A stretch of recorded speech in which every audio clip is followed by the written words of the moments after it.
noticia importante, el titular del diario. Quiero hacerlos pensar por eso qué importante es lo escrito, pero si eso le añades la declaración, esto último es la confirmación y el despertar interés en la gente de lo que tú estás anunciando, de las grandes bendiciones. Pedro dice, para anunciar las virtudes de aquel que me llamó de las tinieblas a la luz. Tú vas a ver, hermano, tú me has visto a mí que he sido así, que he sido asá, que he sido malhumorado, que he estado peleado con mi familia, pero tú vas a ver un nuevo hombre este año 2016. ¡Aleluya! Tú vas a ver a una nueva mujer que vive en sujeción a su esposo. ¡Aleluya!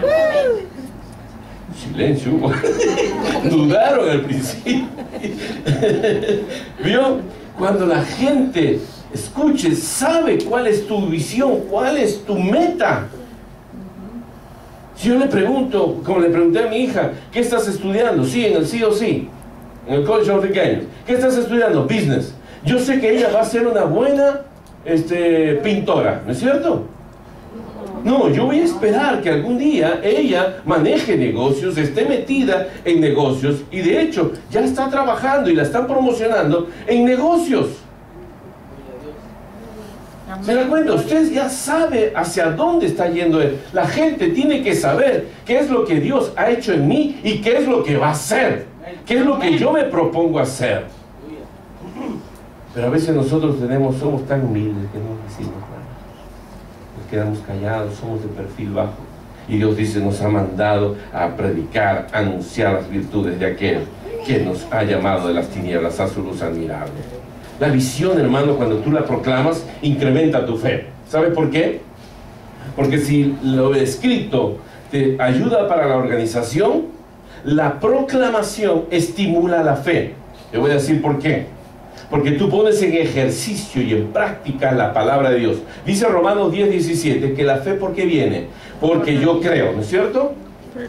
No, ¿por qué dice la Biblia que viene fe? Tú quieres crecer en fe, necesitas oír y oír de la palabra de Dios. Por eso, si tú oyes solamente, la muchacha italiana viene a casarse, si tú ves ahí con la reina del norte, si andas oyendo solo eso, ¿qué es lo que va a producir? Como sabe, pastor, que están diciendo, ¿no? A la reina del sur, reina. Del norte o del sur, no importa. Usted sabe, ¿vio? ¿Cómo sabe que dije un error? Bueno, usted de repente se la pasa oyendo chistes groseros en el trabajo. Usted se la pasa oyendo que en el trabajo que este engañó a tal, que este odia a tal, y que aquel se fue con el jefe y el jefe agarró. En fin, no quiero seguir hablando de esas cosas que a veces usted tristemente tiene que vivir. Hipocresías, engaños, truhanerías, vicios, debilidades humanas. Si usted escucha todo eso solamente y no escucha las palabras de Dios, por lo menos usted va a tener, cuando escribe la visión, va a tener usted que repetir la palabra que Dios le puso en el corazón, el proyecto que usted tiene y del cual usted no se debe desviar. Señor, yo sé que este año tú me vas a dar un ministerio, y aunque vengan tentaciones y pruebas, y aunque venga, Señor, ahí el tentador a traerme en bandeja de plata, Señor, dame fuerza para resistir y decir no, para convertirme en lo que tú has dicho, que voy a ser un siervo tuyo. Yo quiero y anhelo eso, ser un mejor marido para mi esposa. Entonces, Señor, necesito concentrarme en lo que yo quiero ser. Señor, necesito entonces aprender a amar, a volver a amar y amar con la intención y la fuerza que tú amas a la iglesia. Necesito aprender, Señor. ¿De quién voy a aprender? ¿De esos de la telenovela? ¿De esos de la película de Hollywood? Yo necesito aprender de ti, Señor, que diste tu vida por la iglesia, y necesito, para ser un buen esposo, dar mi vida por esa mujer. Amén. Y eso no significa ser un mandilón. Eso significa ser como Cristo. Amén. Y se necesita ser bien hombre para ser como Cristo. Amén. Porque ser macho, podemos ser machos. Amén. Pero ser hombre de Dios es diferente. Si tú quieres ser una mujer de Dios, Tienes que aprender como María, que guardaba muchas cosas en su corazón. Tienes que aprender de la mujer sabia de Pedro, que dice que por su buen comportamiento vas a ganar a aquel hombre. Amén. Tienes que aprender, por eso la palabra es importante, pero tienes que aprender a confesar, a declarar. La visión incrementa la fe. Y conmigo, la visión incrementa la fe. La visión incrementa la fe. A todos se nos ha dado una medida de fe y la fe puede ser aumentada. Podemos, dice la Biblia, tener fe como un grano de mostaza y pedir a esa montaña que se mueva, pero si nuestra fe fuese más grande, podríamos derribar más montañas todavía. Podemos orar y ser específicos para sanidad, para milagros, pero quizás no tenemos la misma fe para otro tipo de cosas. ¿Cómo no podrían ser las cosas? La visión, por ejemplo, cuando tú la escribes, es un decreto. La declaración lo legaliza, lo comunica y lo hace efectivo. ¿Usted sabe la diferencia? ¿Usted sabe el significado de la palabra decreto? ¿Sabe qué es la palabra decreto? Yo estaba buscándola en el diccionario. Y la primera definición es decisión tomada por una autoridad competente en materia de su incumbencia y que se hace pública en las normas prescritas. Decreto, por ejemplo, de cambio de profesores. Es un decreto. La autoridad la toma y solamente es como cuando el papá dice, no quiero.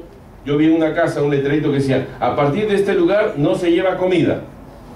O sea, estaban saliendo a la cocina para el living y decía ahí, no se lleva comida. Un decreto, dije. Ese es un decreto. Amén. La autoridad, los padres establecieron. Y hay que obedecer ese decreto. Lo publicaron. No solamente lo dijeron, lo tienen escrito, pero también, ahí que dice, no hay que llevar comida. Ese es un decreto. Segunda definición. Decreto también es la disposición promulgada por el Poder Ejecutivo de un país sin ser sometida al órgano legislativo competente. O sea, no pasa por el Senado. Por eso, ¿cuántos aquí están recibiendo el decreto del presidente Obama que trajo esa ley que se llama de los Dreamers? El DACA, conocido así también. Se han beneficiado millones aquí en los Estados Unidos con esa decisión. Ese es un decreto que el Senado nunca aprobó, pero él, con la autoridad de presidente, puede tomar la decisión. Entonces, cuando tú promulgas algo, cuando tú declaras algo, que lo has escrito, eso se convierte en un decreto.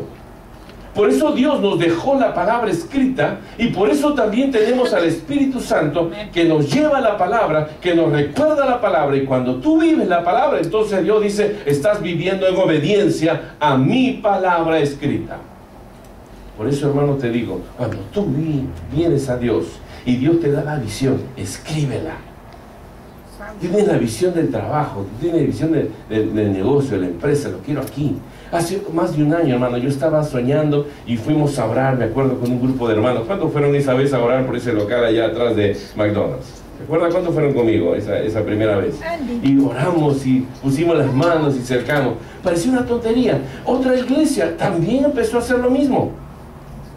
Y esta semana me dice el pastor Kevin Molloy, nosotros también hemos ido a orar por ese lugar. Y esta semana con él fuimos a ver el lugar y estábamos soñando y decíamos entre los dos pastores, y corremos esta pared y agrandamos esto aquí y ponemos para acá, y nos dimos la vuelta. Ahí entre los matorrales, mirando la parte de atrás, estábamos ahí. Porque algo habíamos hecho, habíamos soñado. Y estamos a las vísperas. Hay que declararlo, hermano, con la fuerza que Dios nos da. Y eso yo sé que no va a ser fácil, porque también el enemigo va a querer que no sea fácil. En todos los decretos se escribe, en toda ley. Cuando el presidente Obama decretó eso, dice al final del decreto, comuníquese, publíquese y archívese. Tiene que quedar constancia de lo que yo digo, pero esto va a ser así como yo lo digo. Por eso cuando tú declaras algo, hermano, tiene la fuerza del poder de las palabras de Dios. Tú creas con tus palabras. Por eso no es cierto que duele más a veces un insulto que un chirlo. Yo no recuerdo el dolor del cintazo de mi padre. Sí sé que me ardía, me dolía por ahí. Y ahora lo tomo como una travesura de niño. En ese momento me dolió, pero hasta el alma. Hasta el pelo se me paró ahí. Yo tenía colochitos, imagínense, terminé así por eso. Se me pararon todos los pelos. Pero ¿sabe qué? Yo recuerdo más dolorosamente alguna palabra de una persona haciéndome daño. Esas son heridas más profundas todavía, que no van en tu cuerpo, que van en el alma. Por eso cuando tú dices algo, dice la palabra de Dios en Santiago capítulo 3, habla acerca de la lengua, y hoy día en la mañana a las 5:30 estamos acá orando con los hermanos y hablando de ese capítulo. Y si un miembro tan pequeñito puede encender una gran chispa, y es inflamada, dice, por el infierno. A veces nuestra lengua es el mayor problema que tenemos, y no es el problema de afuera, es el problema adentro, somos nosotros mismos. Por eso cuando lo declaras constantemente se va haciendo realidad, porque lo crees, lo declaras como una verdad, ya que la palabra dice que debes llamar las cosas que no son como si fueras. Romanos 4:17. Y en tercer lugar,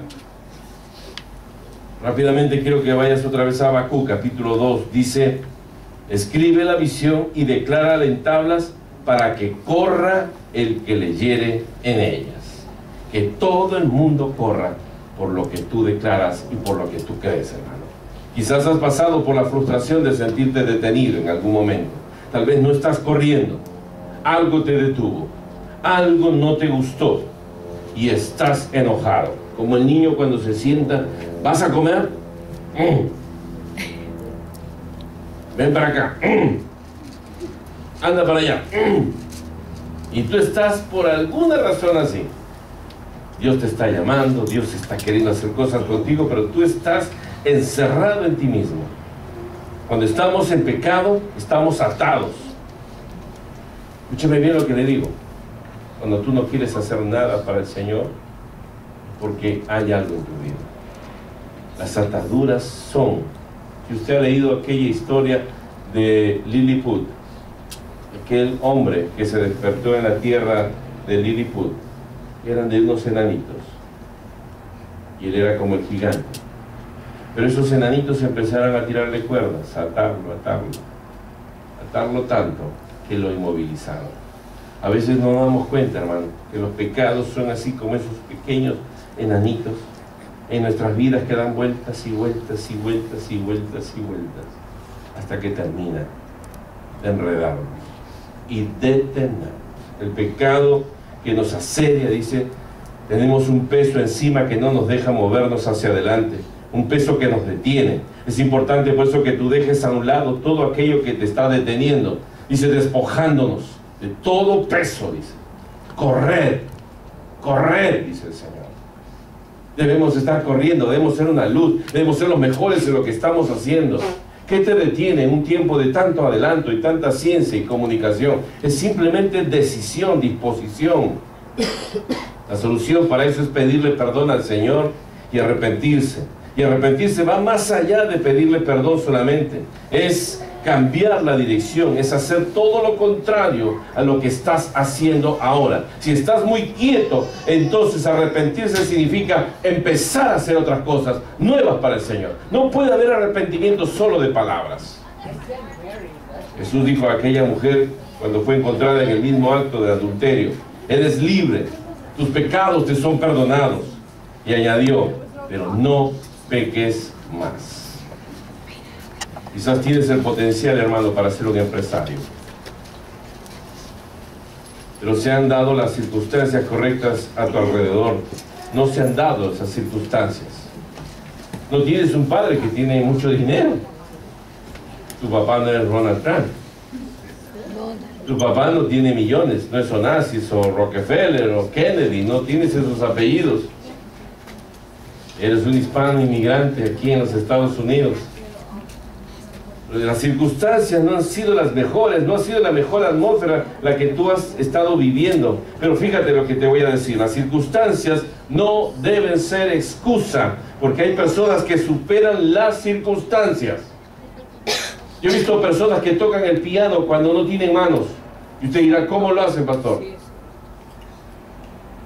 ¿Sabe cómo lo hacen? Con los pies.